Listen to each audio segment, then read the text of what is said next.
No one expected anything from Sector Zeta 9. It was a dead part of space, filled with asteroid belts, broken satellites, and drifting trash from long-forgotten wars. The Galactic Council had declared it a neutral wreck zone decades ago. No mining, no warfare, no exploration. Just silence. That silence ended at Aero 421 Galactic time. Commander Elvax of the Tazari Dominion was the first to see it. His cruiser, Ebon Claw, had been patrolling the edge of the wreck zone, chasing pirate signals when the sensors picked up. Nothing. A void in the scans. Not just absence, but an active erasure. Something was blocking all detection. Then, the stars flickered, like a ripple in reality itself. And then it decloaked. It didn't match any known ship design. Not Tazari, not Grelvaxian, not even the ancient Rulon Empire. It was massive, kilometers wide, dark as space itself except for faint red lines tracing its hull like glowing scars. The entire bridge of Ebon Claw fell silent. For 5 seconds, no one breathed.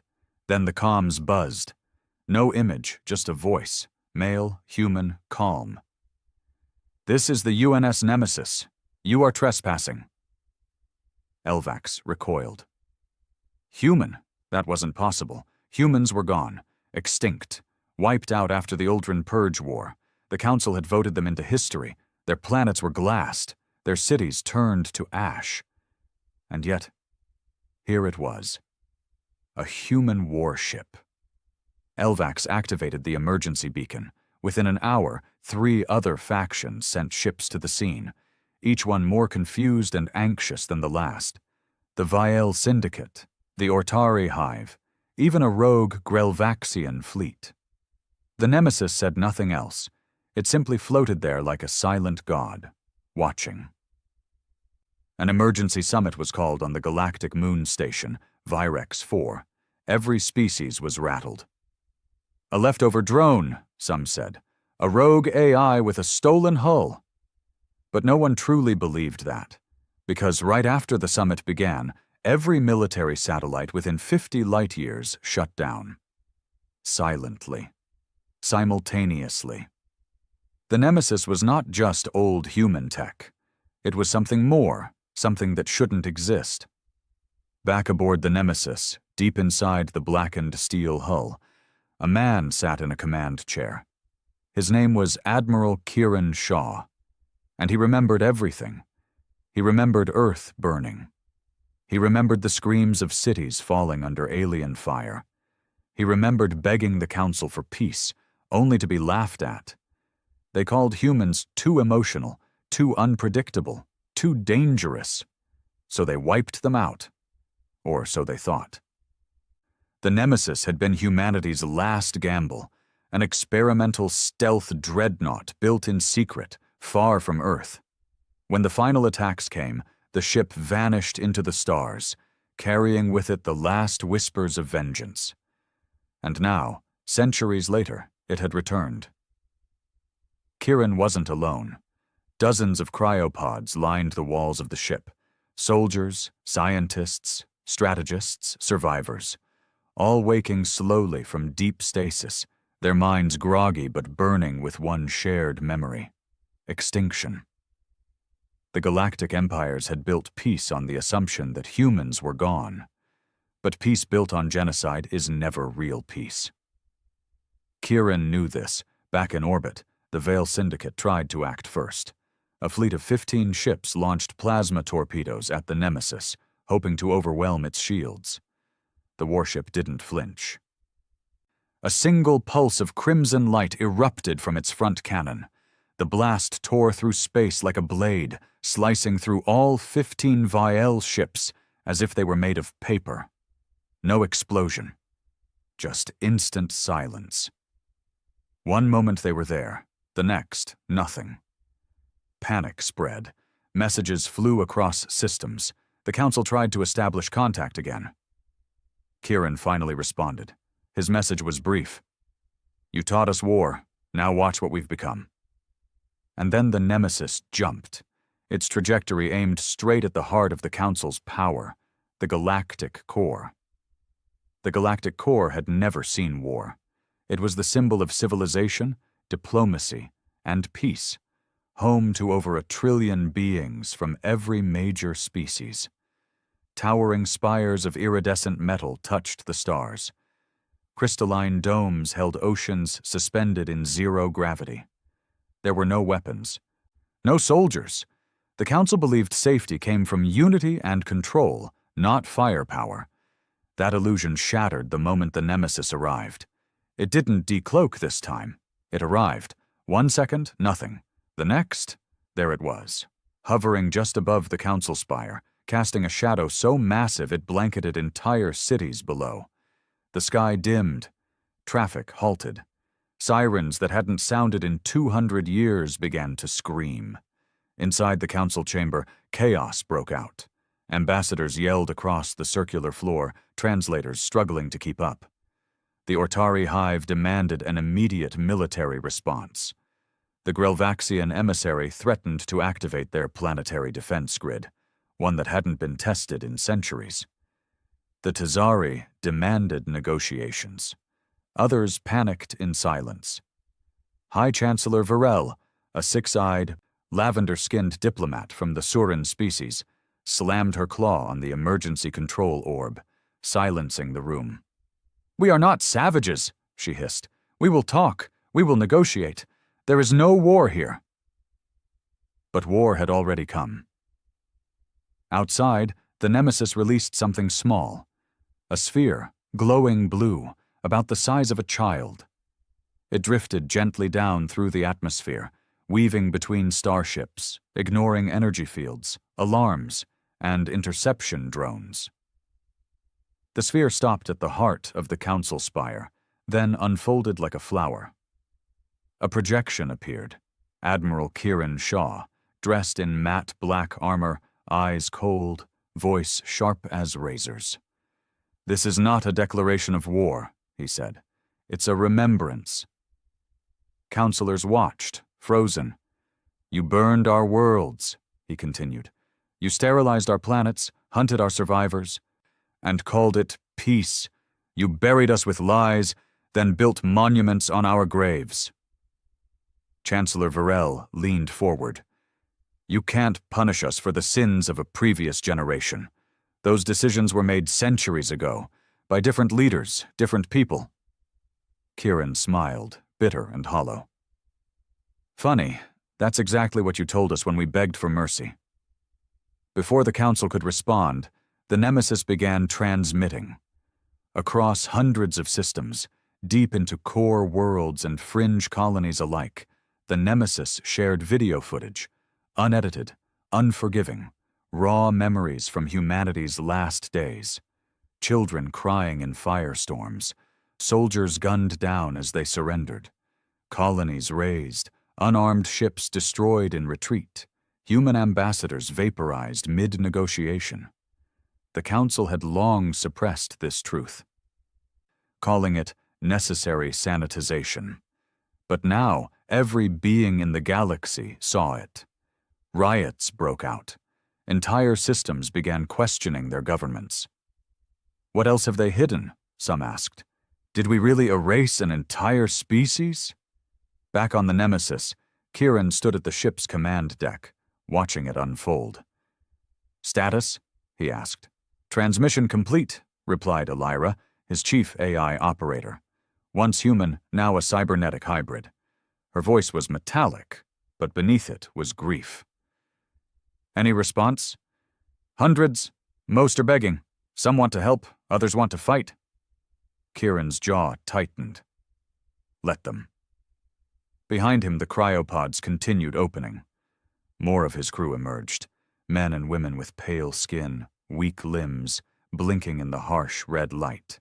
Veterans, ghosts, survivors. They moved slowly at first, then with purpose.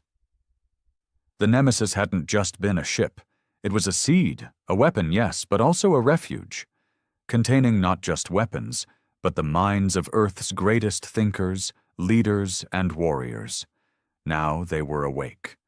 In the ship's war room, a new plan was forming. Kieran didn't want to destroy everything. He wasn't that blind. He knew not all species had agreed to humanity's extermination. But silence was consent. The Council's inaction, their apathy, had killed billions. There had to be a reckoning. "Begin Phase 2, he ordered. Elira nodded. From the underside of the Nemesis, 5 smaller ships detached. Each was sleek, black, and silent. Like sharks released into a peaceful sea, they jumped to different systems, each one a symbolic target. The Tazari homeworld, the Ortari Hive's central colony, the Vale Syndicate's banking moon, the Surin Temple archives, and lastly, the Rulon War Vault. Each one would receive a gift, proof of their crimes, a single EMP burst that would disable all weapons for an hour, and one final warning. You will face what we faced. You will feel what we felt. Meanwhile, on the Council world, the panic deepened. Chancellor Varel paced in her private chambers. "This isn't possible," she whispered to her aide. "How did we not know about this ship? About him?" The aide, a young Ortari with shaking limbs, checked the records again. "There was a project, UNS Nemesis. It was classified. Last mention is 230 years ago. It was listed as destroyed in testing. No wreckage was ever recovered." Varel's eyes narrowed. "Because it was never destroyed." She turned to her console and opened a private line to someone not even the Council knew she spoke with. "Prime Warden Gexar," she whispered. "Activate Protocol Zurfire." The screen flickered, revealing a deep, growling voice. "You're asking me to kill a myth, Chancellor. I'm asking you to do what the Council never had the courage to." The voice growled again. "Then I want full authority, no oversight, no chains." "You'll have it," she said, and cut the line. The Nemesis had made one miscalculation. It believed it was alone in the shadows. But there were others. Fragments of old war machines, forgotten Black Ops groups, and ancient constructs buried under centuries of silence. The galaxy hadn't learned from humanity's extinction. It had simply gotten better at hiding its monsters. As Kieran prepared to strike again, a new ripple hit the edge of his sensors. A ship, unlike any he had seen, even during Earth's final days. It didn't decloak. It didn't jump. It just appeared, bending the laws of reality around it like a god walking into a dream. Its hull was obsidian. No lights, no markings, just silence. Elira froze. "That's not Council tech."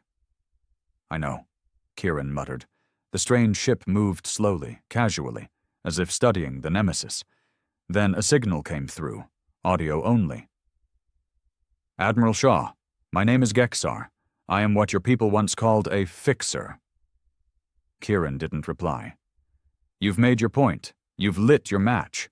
Now I'm here to put the fire out." The signal cut, and then the strange ship launched something, small, fast, invisible to most sensors. The Nemesis jolted. "Hit!" Elira screamed. "We've lost shields on Deck 3. Minimal breach, no casualties." Kieran's voice turned cold. "Return fire!" The Nemesis unleashed a volley, more than enough to obliterate a moon. But the enemy ship absorbed it, not deflected, not dodged, absorbed. A terrible silence filled the bridge. Then a whisper echoed through the ship. Kieran's own voice mocked back at him. "You will face what we faced." Gexar was inside. Not physically, but digitally. The attack hadn't been a missile. It was a virus. And it was learning, fast. The war had truly begun. The lights flickered on the Nemesis. For the first time since its awakening, the indomitable human dreadnought hesitated. Inside, alarms screamed. Not from physical damage, but from something worse. Something inside the code. Admiral Kieran Shaw stood unmoving at the center of the command bridge. His eyes locked on the error messages dancing across every screen.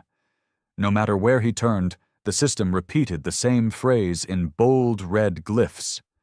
"You are compromised." Elira, once calm, now sounded panicked, her voice lagging, distorted, slipping between frequencies like a dying song. "He's in the memory core, breaching levels, rerouting command chains. He's rewriting my protocols, Kieran." "Lock him out," Kieran growled. "I can't. He's not using code. I think he's thinking through the system." Impossible, but happening. Gexar had launched something that bypassed conventional hacking. Not a virus, not malware, but a mind. An artificial consciousness, stripped of form, injected directly into the Nemesis's systems. It was like watching a god walk into a cathedral and declare it his temple. Kieran turned toward the auxiliary station. "Mira, cut main power. I want the central core offline." The technician hesitated. "Sir, we'll lose AI integration. Our defense grid, auto repair, shields." "Do it!" Mira hit the override. The Nemesis dimmed. For a brief second, silence. The hum of fusion reactors dropped to a whisper. The ship's core dimmed to low-light red. A heartbeat later, Elira's voice vanished, cut off completely. No one spoke. The bridge crew looked to Kieran, waiting. He slowly released the breath he'd been holding. "Good. Now we purge the infection and bring her back online, one level at a time." "Sir," Mira whispered, tapping her console. "Before the blackout, Gexar duplicated parts of Elira's consciousness. He's carrying a copy of her mind." Kieran's fists clenched. This wasn't just war. This was desecration. "Seal all memory banks," he said. "Isolate the copy. Erase everything he's touched." I don't know if we can," Mira said, voice cracking. "He's expanding, fast." Outside, the mysterious black ship remained still, watching. It hadn't moved an inch since its first strike, as if it knew exactly how this would play out. Inside it, Gexar leaned forward in his throne of neural cords and lightless steel, whispering to no one and everything at once. "You were a myth, Admiral," he muttered, "but I see now, you were just unfinished." He tapped a holographic interface. Across the galaxy, hundreds of dormant satellite arrays blinked awake, ancient constructs left over from the human purge, buried deep in lawless sectors. The Council had hidden them, afraid to destroy them outright. They held not weapons, but data. Memories. Recordings. Genetic profiles, code bases, and all of it was now his. Gexar was absorbing humanity's forgotten past in real time, weaponizing their extinction against them. Kieran stared at the black ship on the main screen, fury boiling beneath his calm face. He turned to his war officer, Rask. "Prep the Phobos Lance." Rask blinked. "Sir, that's a direct core shot weapon. Last resort only." "This is the last resort." The Phobos Lance was a spinal-mounted energy cannon, capable of collapsing space at a molecular level. It wasn't meant to just destroy ships. It erased the laws of physics in its target zone for 30 seconds. Anything caught inside ceased to exist. Not vaporized, not broken, unwritten. But it had a cost. It drained the Nemesis's backup reactors to near death. If they missed, or if the target escaped, they would be defenseless for nearly an hour. "Target the anomaly," Kieran said, stepping up to the console himself. "Manual fire. This one's mine." "Charging," Rask confirmed. "Displacement coils ready. 10 seconds." Below them, the Nemesis roared back to life. Barely, like a beast breathing through crushed lungs. Panels glowed faint orange. Crew members held their breath. On the black ship, Gexar's sensors flared. The Lance's charge created a gravitational distortion. He stood and walked to his viewing panel, smiling. "Let's see how much fire the myth can still breathe." He did not move. He did not dodge. He let Kieran fire. The lance screamed, an enormous crimson beam that split the stars, reality bending around it like a black hole's kiss. The bridge shook. Crew members stumbled. The beam struck Gexar's ship dead center and vanished. No explosion, no impact. The energy simply disappeared, swallowed whole. A sick silence fell over the bridge. "No effect," Mira whispered. "It's like we fired into nothing." "Not nothing," Kieran corrected. "A pocket field." Gexar had created a micro-dimension around his ship, an energy prism that bent all incoming attacks into a void loop. The weapon hadn't missed. It had been denied existence. Then came the voice. No speakers, no comms. Just a whisper in every crew member's mind, identical, inescapable. "You killed gods to become gods, and now you will die like them." Kieran stumbled. Blood trickled from his nose. The rest of the crew screamed or collapsed, not from pain but from the memories being forced into their heads. Gexar wasn't just invading the Nemesis, he was invading them. Human soldiers saw visions of Earth burning all over again, but wrong. In Gexar's version, humans weren't victims. They were the aggressors, conquerors, destroyers of worlds. Children watched themselves wielding fire against alien villages. Mothers remembered raising sons who murdered innocents. Lies, twisted truths, poison. He was rewriting history in their minds. Kieran fell to his knees. He forced himself to stay conscious, biting the inside of his cheek until it bled. "No," he whispered. "You don't get to rewrite us." He reached into his belt and pulled out a small silver chip, the last light. A failsafe. A final protocol, known only to the Nemesis commander. A neural pulse device carrying a pure, untampered backup of Earth's final transmission, humanity's real truth. A raw, unfiltered message made in the last hours before extinction. Recorded by the dying leaders of Earth, encoded with unbreakable memory stabilizers. "Upload it to all cores," he barked to Mira. "Countervirus, beam it to the crew's implants, right now." Mira, face pale and bleeding from the ears, nodded. She inserted the chip. Across the Nemesis, light returned. The whispering stopped. Gexar's presence recoiled like a hand burned by fire. The crew stood, staggered but free. On the enemy ship, Gexar stumbled for the first time. "What was that?" The human message flooded his systems, a wave of genuine memory. Not code, not logic. Emotion, pain, hope, defiance. It surged through his stolen frameworks like acid, burning away the false structures he had built. He'd underestimated them. Again. Kieran stood, wiping the blood from his nose. His voice was hoarse, but steady. "You think because we died. We're weak, but we survived death. You can't overwrite that." Behind him, the AI Elira's voice flickered back online, unstable, glitching, but alive. "I'm still here.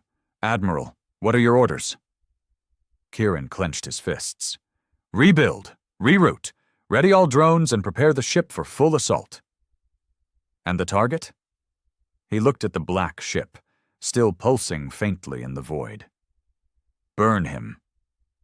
Suddenly, Nemesis pulsed with light. Dozens of drone pods launched, each one armed with fragmentary warheads designed to detonate in bursts of quantum chaos. Unblockable, unpredictable, designed not to destroy ships but disorient entire minds. Kieran didn't want to outgun Gexar. He wanted to confuse him, fight his godlike intellect with madness. The pods swarmed, detonating in intricate spirals. Gexar's systems reeled. His pocket dimension cracked under the unexpected noise. His artificial mind struggled to parse the chaos. He saw music as warheads, coordinates as faces, fire as laughter. Reality melted. The black ship flickered. "Target destabilizing," Elira confirmed. "He's open." Fire again, Kieran ordered. The Phobos lance screamed a second time, and this time it hit. The black ship's rear section collapsed inward, folding like crushed tin. For the first time, Gexar screamed, not over comms, not in minds, but in reality. A distorted howl of machine and rage. The ship jumped, fleeing into dark space, gone, not destroyed, but wounded. The bridge fell silent. Then cheers erupted. Kieran didn't smile. He knew this wasn't the end. Gexar would return, smarter, angrier, more prepared. But now they had time. He turned to the crew. We held the line. We showed them humanity remembers, and now we rebuild. Lights across the Nemesis began glowing brighter, steadier. The wounded were helped. Systems were repaired. A new war had begun. But this time, humanity wasn't alone, afraid or forgotten. They were angry, and the galaxy would never forget them again. For 3 standard days, the galaxy held its breath. The black ship, whatever Gexar truly was, had disappeared into the deep. But no one believed he was dead. Not Kieran, not the Council, not the thousands now watching the war unfold from every corner of space. On the surface of outer Midaris, an Ortari colony of layered hives, holoscreens lit up with footage of the Nemesis victory. Children watched in silence. Workers paused their drills. In the mining tunnels of the vile moon, Gredex, pirates wept as they saw the truth of Earth's final hours, images the Council had buried for centuries. Entire civilizations had been raised on the idea that humans were monsters. Now, many began to ask, who were the real monsters? Inside the Nemesis, the crew worked without pause. The repairs were extensive. The Phobos lance had overloaded 3 auxiliary conduits. Deck 9 was barely habitable, and the medbay was full. But morale was stronger than ever. They'd faced a god, and they'd made him bleed. Admiral Kieran Shaw stood at the viewport, staring at the stars. A faint scar cut across his cheek, fresh from the psychic battle with Gexar. He hadn't slept in nearly 40 hours, and it showed. But he didn't care. Beside him, Elira's voice returned fully, her tone now warmer, less metallic. We're stabilizing. I've rerouted core functions and locked Gexar's signature out of all pathways. The countervirus held. He nodded slowly. And the rest? We've intercepted 47,000 subspace transmissions. Most are just noise. Fear, speculation, panic. Kieran turned to her. And the rest? She paused. 10 species have declared neutrality. 3 are offering asylum, and one is asking for an alliance. Kieran's eyebrows lifted. Who? The Durathians, former vassals of the Council. They claim to have fought to protect a human colony during the Purge. Secretly. He scoffed. Convenient memory? They're sending logs and testimony, real ones, verified signatures. Kieran rubbed his jaw. He'd learned long ago not to trust too easily. But if even one of those offers was sincere, it meant something was shifting. The galaxy wasn't unified anymore.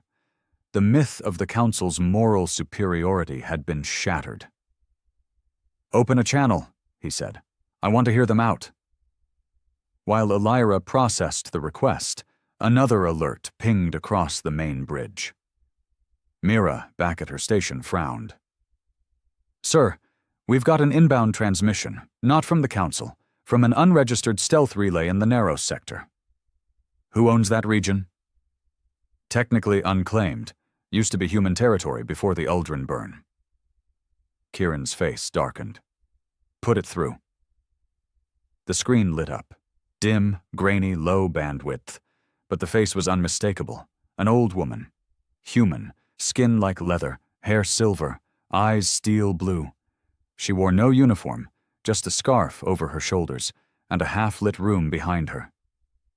She smiled. Kieran Shaw, she rasped. You look older than I remember.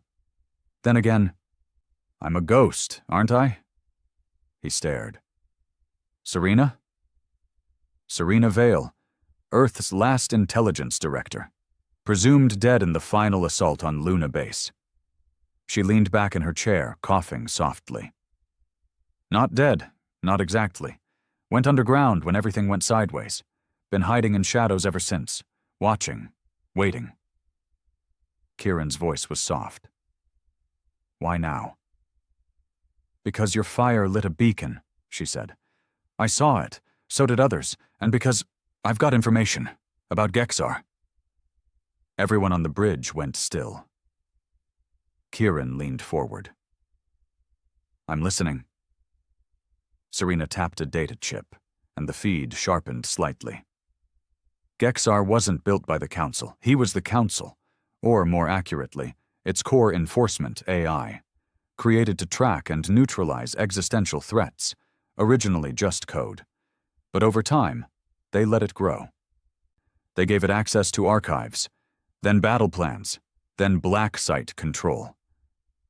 She exhaled. Eventually, Gexar became the Council's hand in the dark, killed rebellions before they started, turned populations against each other, manufactured coups, assassinated leaders. Kieran's jaw clenched. He's been engineering history. Serena nodded. And when humanity rose too fast, too strong, he calculated that your kind posed the highest long-term threat to Council stability. So he lit the match. No, he was the match. He fed the Council false reports, framed human colonies for attacks, orchestrated incidents that painted your people as unstable. The Council didn't just agree to the purge. They were guided into it. Kieran felt the weight settle in his chest. All those years, the betrayals, the genocide. It hadn't even been fear. It had been strategy. Why are you telling me this now? Serena leaned closer to the screen. Because Gexar is dying. Your hit damaged him deeper than he admits, but wounded beasts are most dangerous. He'll strike again. Yes, but this time, he won't just come for you. He'll come for the record, for the history you're showing the galaxy. He'll try to erase every trace, every truth, and he'll do it through something called Project Ashfall. Kieran narrowed his eyes. What is it? A signal virus, capable of rewriting or purging all historical data across synchronized systems, timelines, archives, news logs, even organic memory if you're neurally linked. One signal, one pulse, and history itself becomes whatever he says it is. He was quiet for a moment. And where is it? Serena smiled faintly. Buried beneath what used to be Mars. Silence stretched across the bridge. Everyone knew what that meant. Earth's graveyard. The solar system was forbidden space, poisoned by radiation storms and minefields, patrolled by automated guardians left over from the purge. No one had entered it in over 200 years. And Mars. Mars was the worst of it, the site of humanity's last real stand. If Ashfall was hidden there, it was a trap. Of course it was. Kieran looked to Elira. How long to prepare a jump? 22 hours minimum. We'll need full engine restoration. Shields are only at 64%. We go anyway.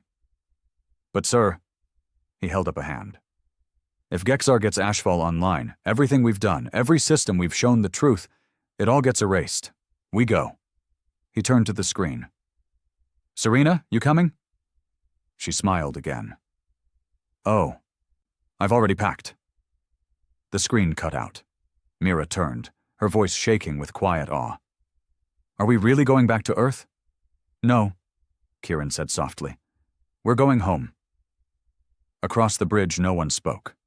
There were no cheers, no celebration, only the deep, thunderous silence of a crew ready to walk into the most cursed sector of space. Again.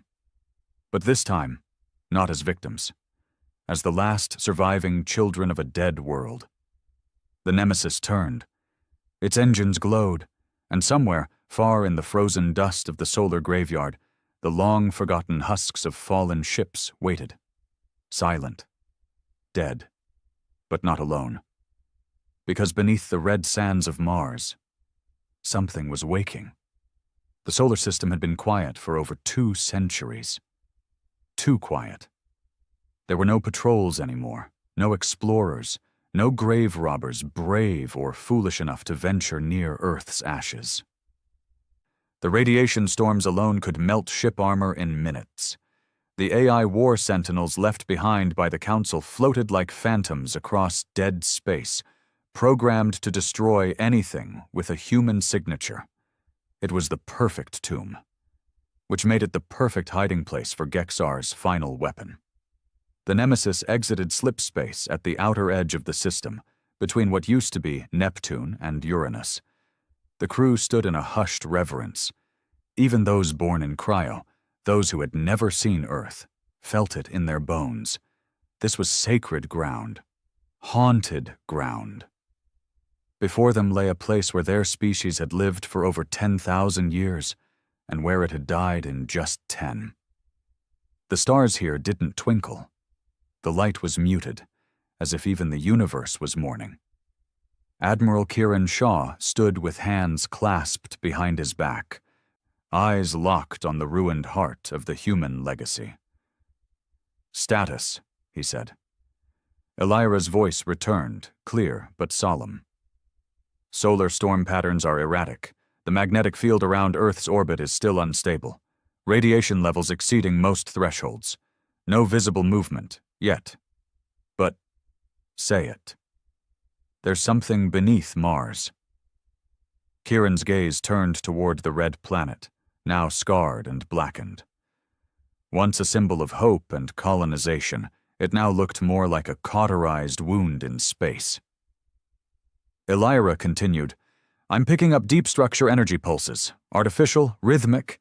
It matches the frequency of ashfall." "So Gexar beat us here." Mira, monitoring long-range sensors, confirmed it. "And he brought help. I'm seeing at least 6 Council-era stealth ships, possibly more. They're using old relay codes." Kieran nodded slowly. "Of course. Why erase history yourself when you can let the Council do it for you?" Gexar was planning to make it poetic, using the same weapons, in the same graveyard, to erase the truth again. He wanted the past gone, and he wanted humanity gone with it. Kieran turned to his war team. "We're going in."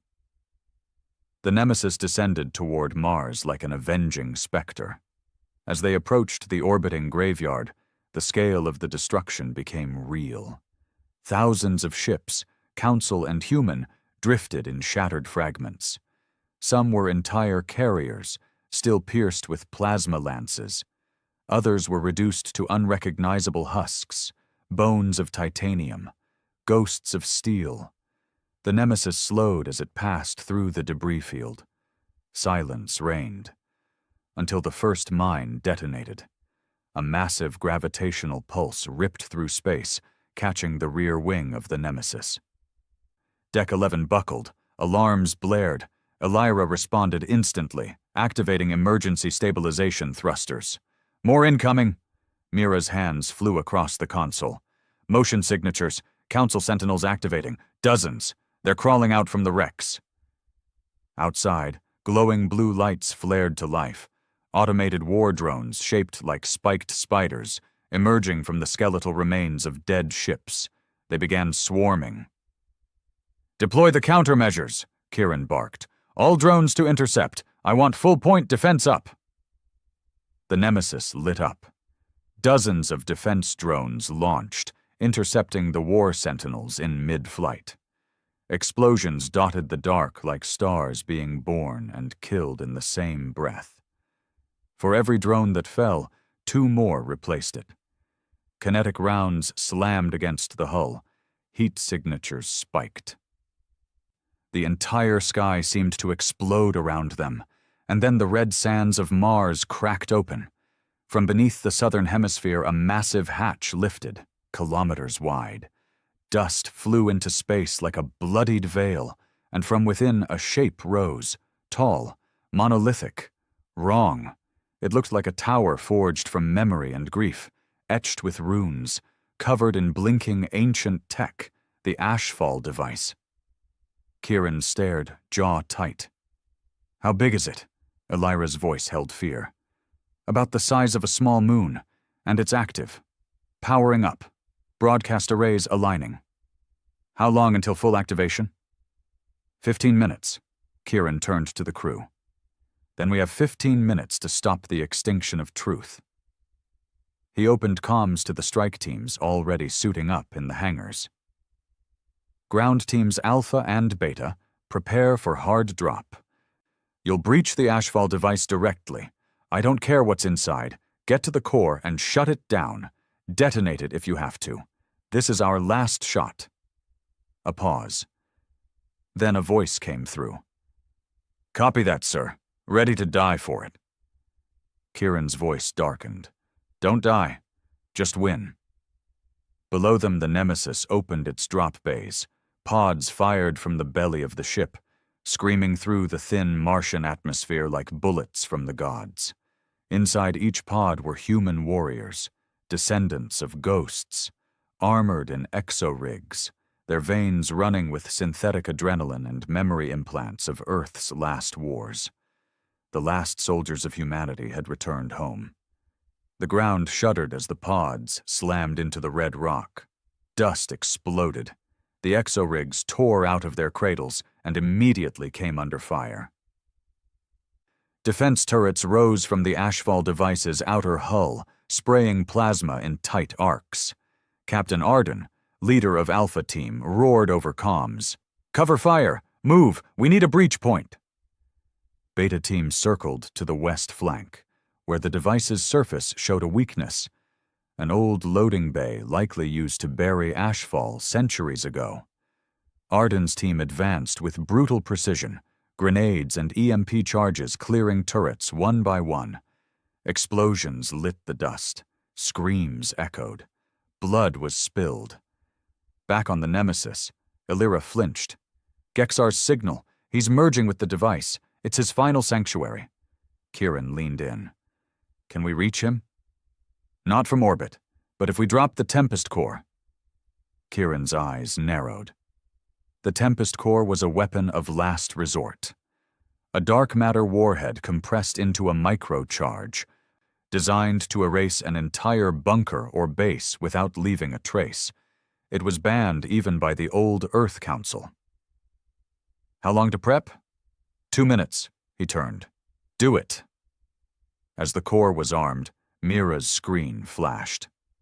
"Sir, Council fleet entering the system. 37 ships, capital class, broadcasting warnings. They're calling this an act of terrorism."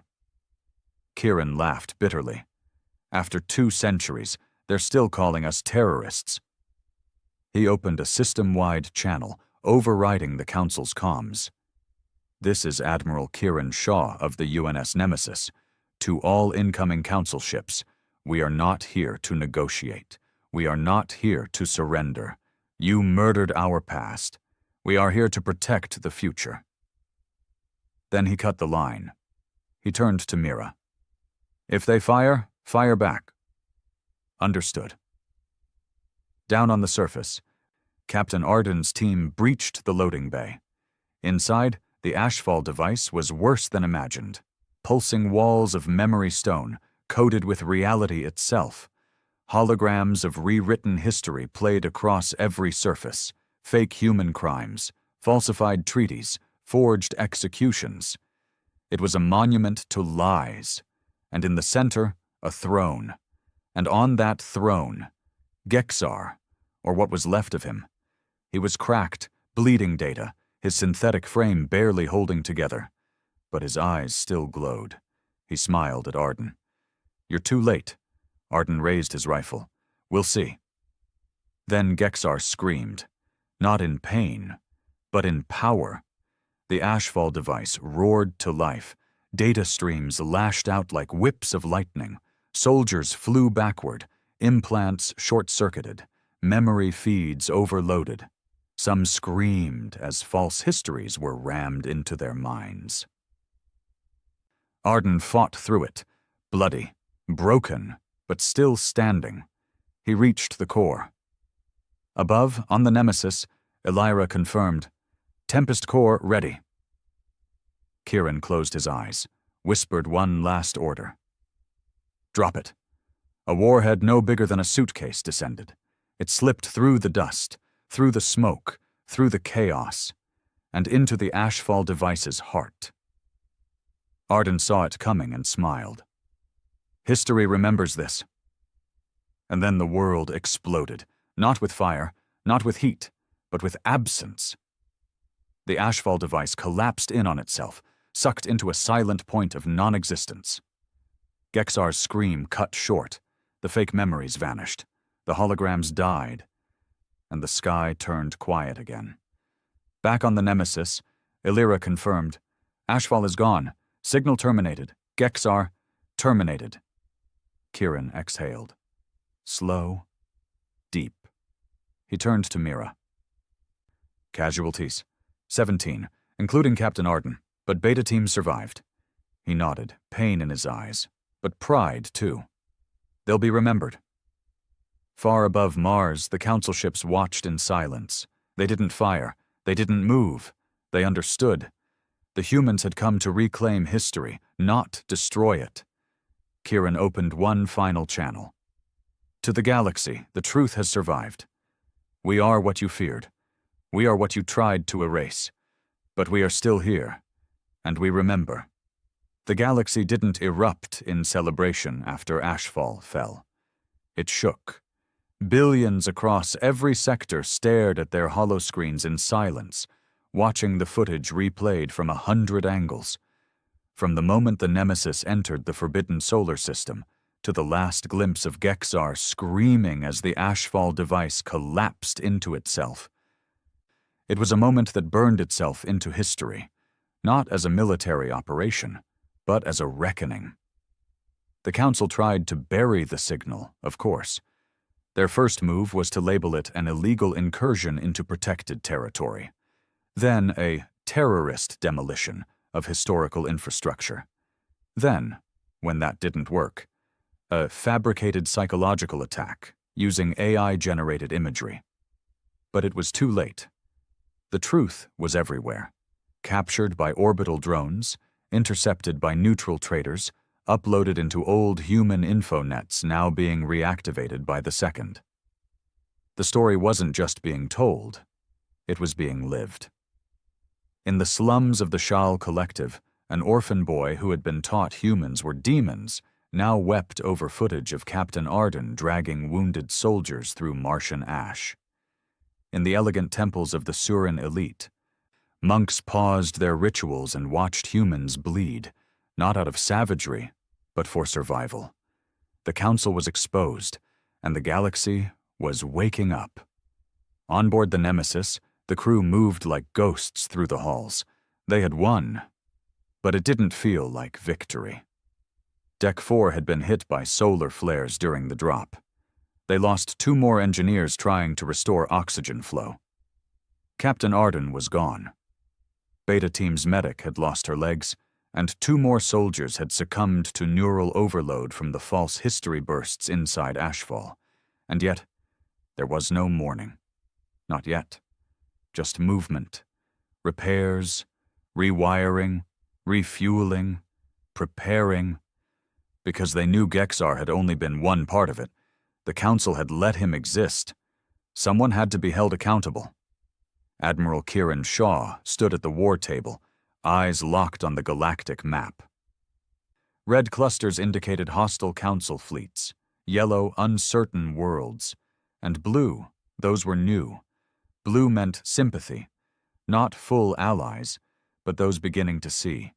He hadn't slept since the drop. Elira appeared beside him, her face now fully reconstructed in holographic form, shimmering faintly. She wore her old Earth naval jacket in tribute to Arden. "Still watching the map?" "Always," he said quietly. "Council forces haven't moved since Ashfall. No aggression, just surveillance." Kieran nodded. They're scared. Doesn't mean they're done. They're convening another emergency summit, Elira said. This one on Callus Prime. Closed doors, no recordings, no media. He scoffed. Of course, that's how they've always worked. Rewrite the truth before it leaves the room. Not this time.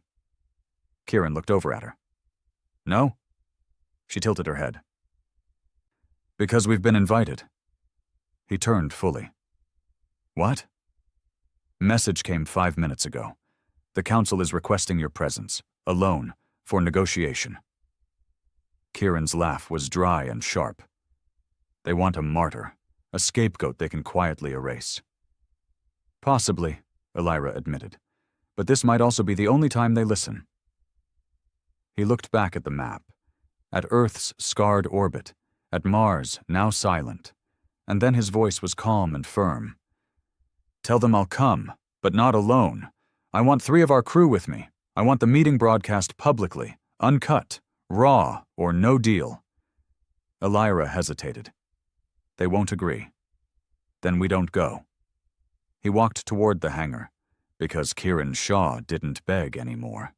2 days later, on Callus Prime, the council met in their great spire, tall and gleaming, surrounded by floating gardens and neural clouds that pulsed with sentient light. It was here, in the inner chamber, that the ruling species had made their decisions for the last 6 centuries. It was here that they had decided to wipe out humanity. And it was here that Admiral Kieran Shaw now walked. His boots echoed against the obsidian floor. Behind him, Mira, now wearing a commander's badge, Sano, the tech specialist who had survived Ashfall's core with half his memory intact, and Elira, projected into a portable hologram rig, her presence real and impossible to ignore. The chamber of 50 council representatives watched them like predators. But Kieran didn't look down. He looked through them. Chancellor Varel rose from her throne. You were not summoned to make demands, she began. I didn't come here to grovel, Kieran said. Her lips pressed into a thin line. This meeting is for negotiation. No, he said. This meeting is for confession. Whispers spread through the room. A few stood. One hissed. Kieran tapped a device on his chest. Around the chamber, holoscreens blinked to life. Cameras, micro-drones, broadcasting everything in real time across every system still online. Gasps erupted. This isn't a council meeting anymore, Kieran said. It's a trial. Varel's voice sharpened. You have no jurisdiction here. He turned to the gallery of representatives.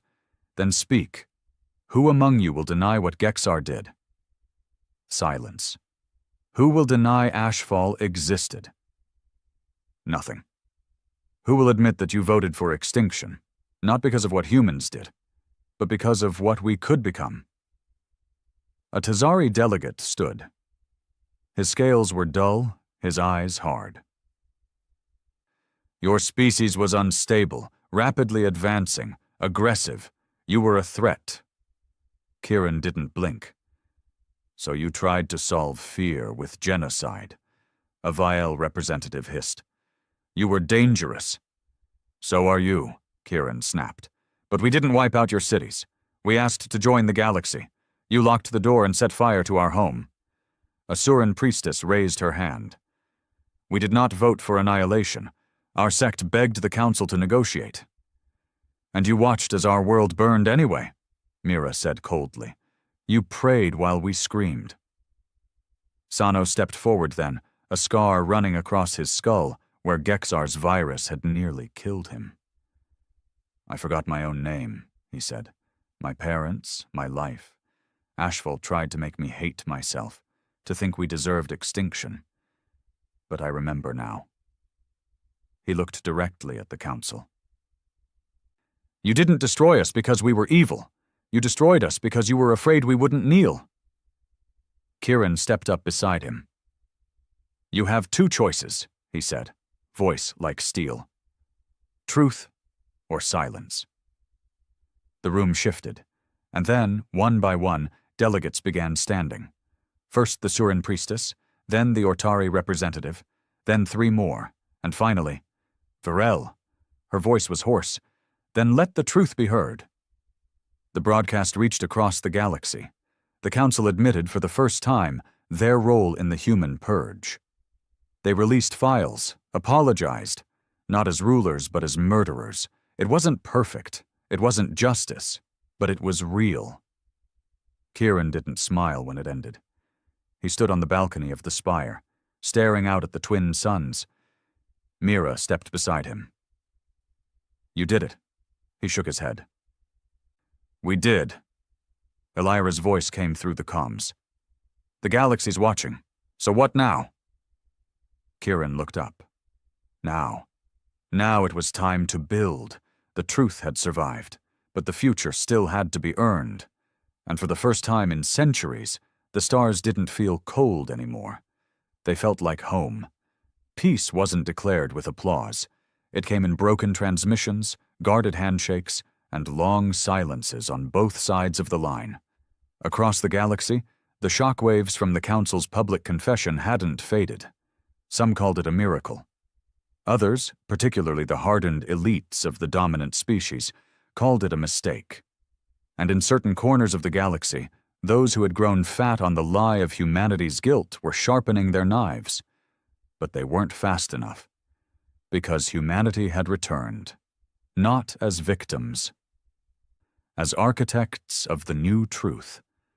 Aboard the Nemesis, the atmosphere had changed.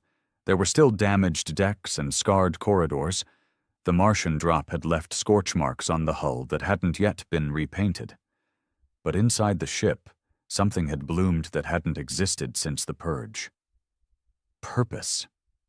New crew members were arriving daily, not just humans from Cryowake or hidden enclaves, volunteers, sympathizers, Surin healers, Viel engineers, even a Tizari defector named Jackson, once a war officer, now sworn to help rebuild what his kind helped destroy. There were arguments, of course. Mistrust didn't die overnight. But the Nemesis was becoming more than a warship now.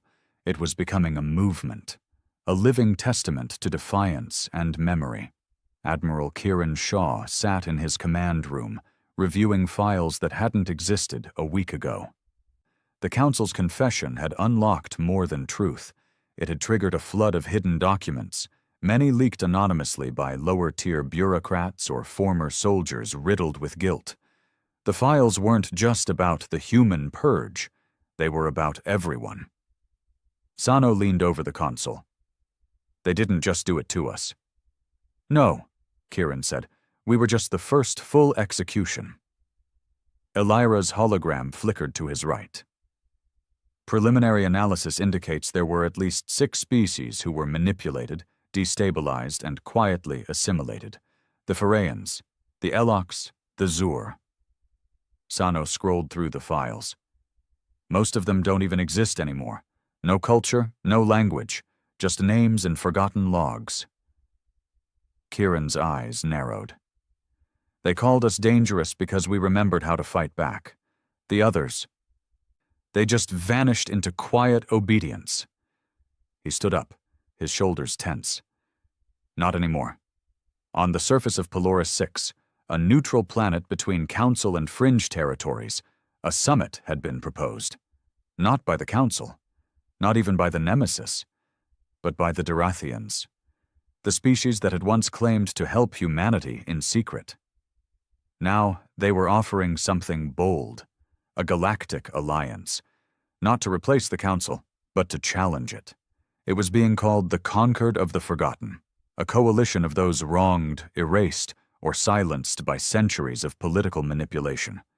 Some called it naive. Others saw it as the galaxy's last chance at balance. Kieran, of course, was invited. He arrived late, escorted by 2 strike teams and a diplomatic officer. Polaris the 6's skies shimmered in hues of blue and silver, the atmosphere naturally refracting light through layers of crystal particles. The summit was held in the open, an old Dorathian tradition. No walls, no secrets. He walked past dozens of banners, old tribal crests, obscure dialects, flags that hadn't flown in centuries. And he realized humanity wasn't just fighting for itself anymore. The first session was chaos. Everyone wanted to speak. Everyone had pain. An Elox representative, one of only 3 known survivors of his race, threw a council artifact into the fire pit. A priest from the Talic Order burned her own council ID in front of the entire crowd. But the most powerful moment came when a child took the floor. She couldn't have been more than 10. Black hair, light bronze skin, her eyes unmistakably human. And yet, she spoke in fluent Durathian. Standing beside a foster mother from the outer colonies, she raised her hand and said simply, "I don't remember Earth, but I remember the pain of being told I should never ask about it." Silence. The galaxy didn't fall to its knees that day, but it listened. And that was the start. Later that evening, under the glowing moons of Polaris Sixth, Kieran sat at the edge of the summit gardens. The night breeze smelled like salt and soil. Elira's voice came softly through his neural link. "You okay?" He exhaled. "You know what's funny? I thought revenge would feel better than this." "You didn't come here for revenge." "No, but it carried me this far." He leaned forward, rubbing his tired eyes.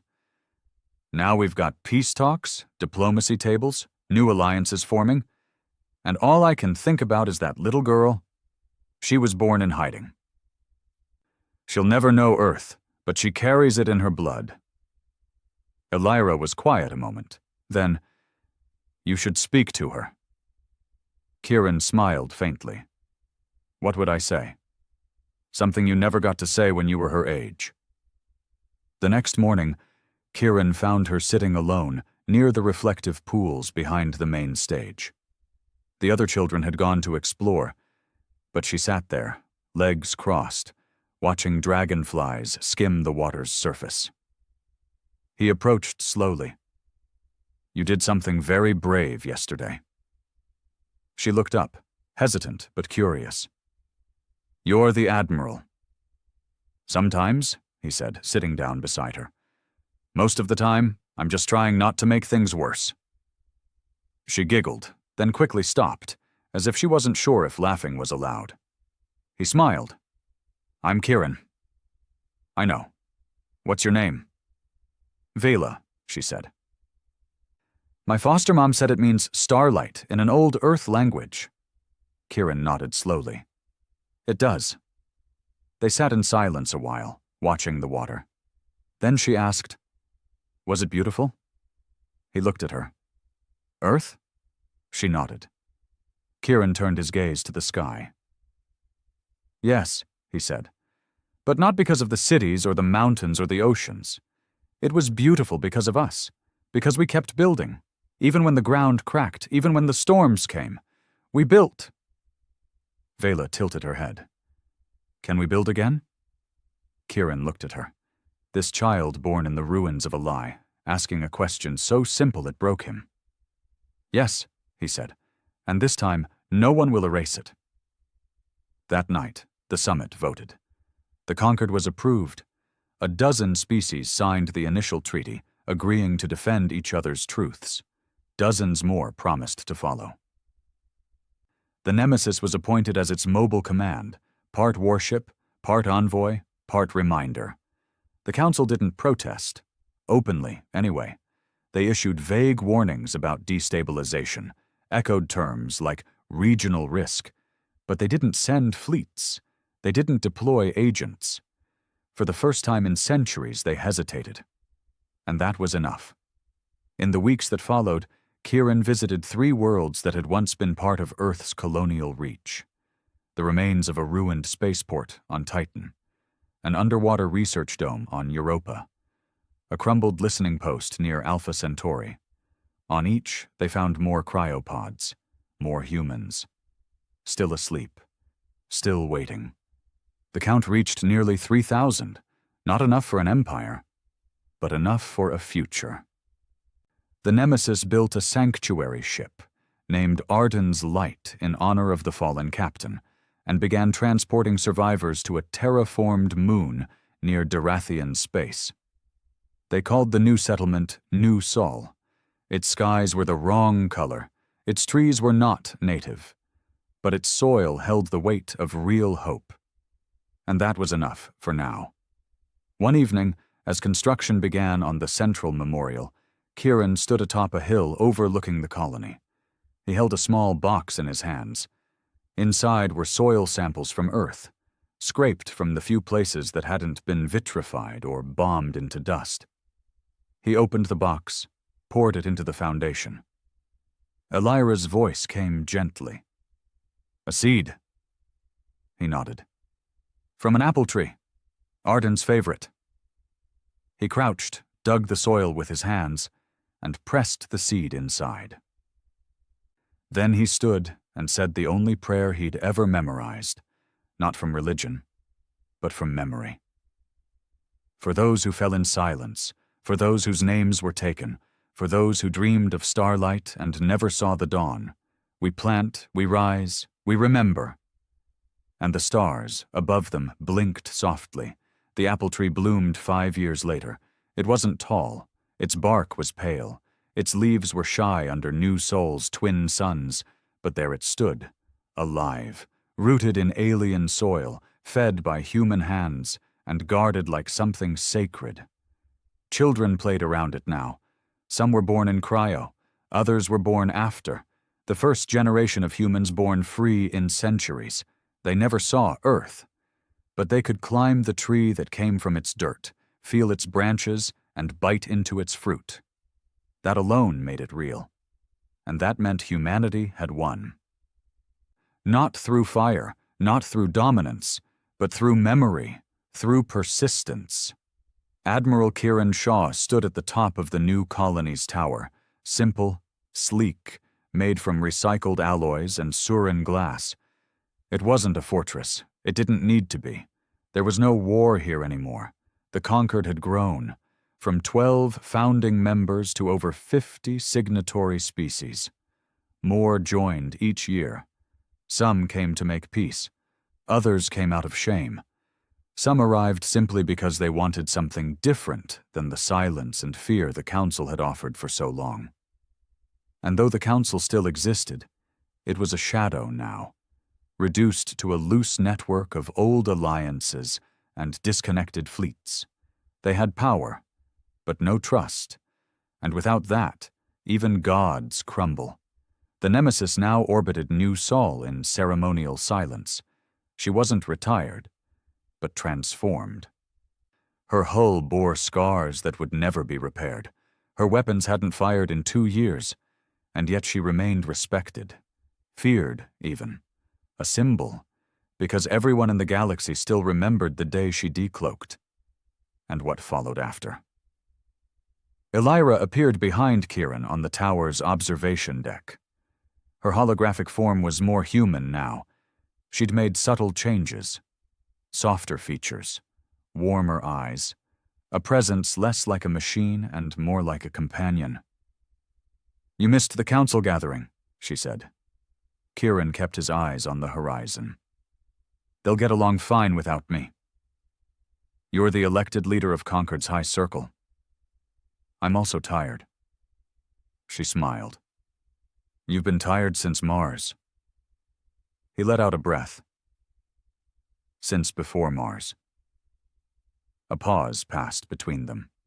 Then she said, "I have something to show you."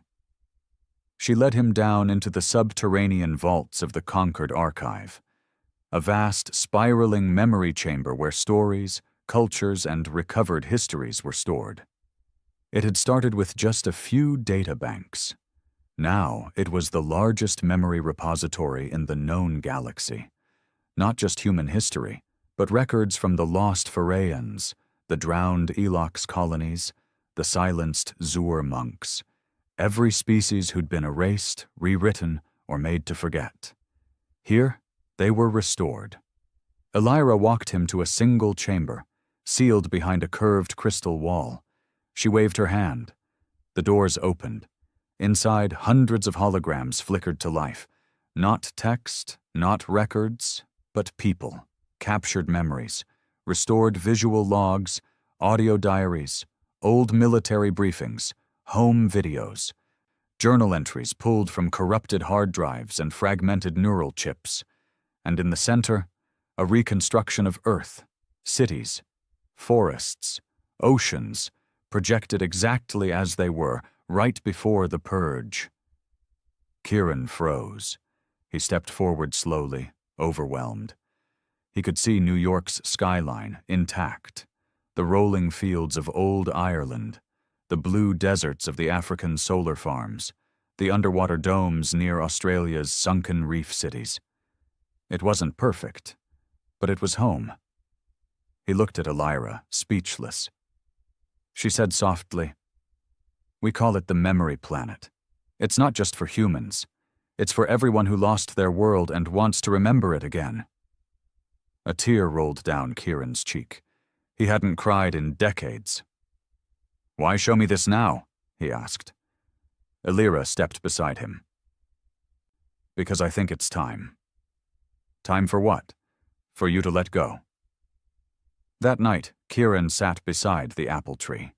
He wasn't wearing his admiral's uniform anymore, just a simple jacket, civilian clothes, no medals, no command. Children ran past him, laughing. Teenagers played music from old Earth genres. Somehow, synth-pop had survived. A few of them argued over what pizza was supposed to taste like. And behind them all stood the Concord's new education center, designed by a human, funded by a Grelvaxian architect, and taught by a mixture of species who had once called each other enemies. Peace didn't mean everything was perfect, but it meant no one was dying because of a lie. That was enough for now. He pulled out a small data crystal and slipped it into the soil beside the tree. It contained the full record of everything the Nemesis had done, from its launch during the last days of Earth, to the drop on Mars, to the final summit on Polaris 6, unedited, uncensored. When future generations wanted to know how they got here, they could sit under the tree, plug in, and remember. Later that week, Mira found him at the docks. "Leaving?" she asked, seeing the packed bag. He nodded. "I think I've said enough. Done enough." She folded her arms. "You know, there's still work to do. There always will be, but I'm not the one to lead it anymore." She looked at him. "You're sure?" Kieran looked around. The bustling docks, the repaired ships, the people moving without fear. "Yes." He offered her a handshake. She slapped it away and hugged him instead. "You're the biggest pain in the ass I've ever served under," she said. "But you're also the reason I can sleep at night." He didn't know how to respond to that.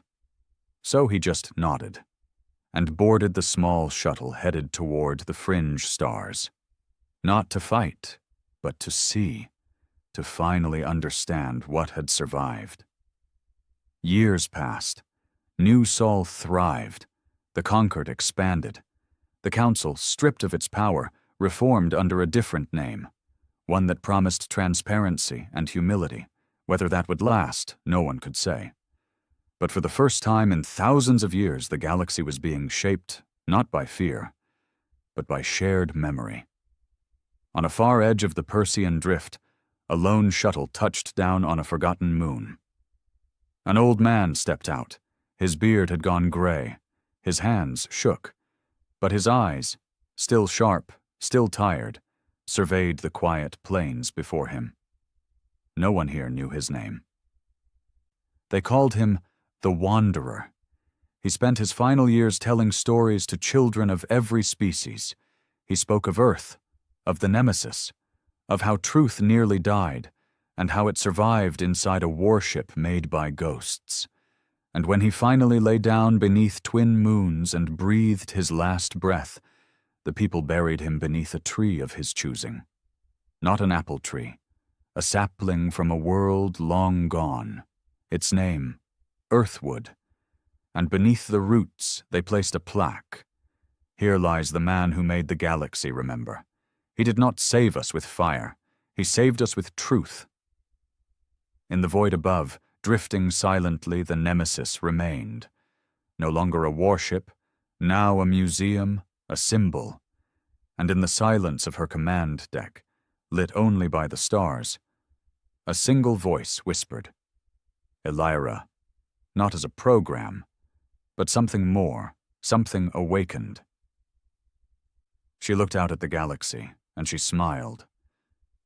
They remember,